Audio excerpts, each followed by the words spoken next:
Dal 1910 Pontelongo è la capitale dello zucchero in Veneto. Una relazione secolare, quella tra la cittadina della Saccisica e il suo zuccherificio, che ogni estate, da fine giugno a metà ottobre, durante la stagione della barbabietola, rinnova il suo patto di cooperazione.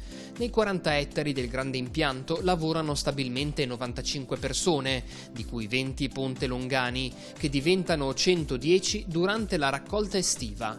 Di barbabietola la campagna ne produce molta. Si arriva a raccogliere anche 15.000 tonnellate al giorno per 1.800 tonnellate complessive di prodotto.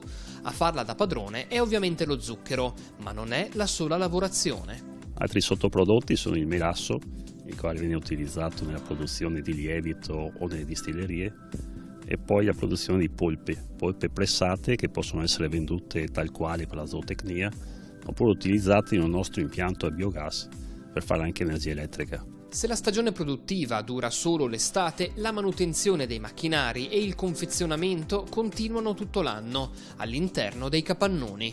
Ed eccoci nel cuore dell'area di confezionamento, dove lo zucchero viene imbustato e viene preparato per essere distribuito a tutti i supermercati. Lo zucchero di Pontelongo ha il pregio di essere 100% italiano, ma appunto per questo risente degli stessi problemi del territorio.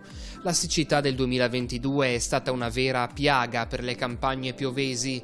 La produzione dello zuccherificio è crollata, passando da circa 100.000 tonnellate a 60.000.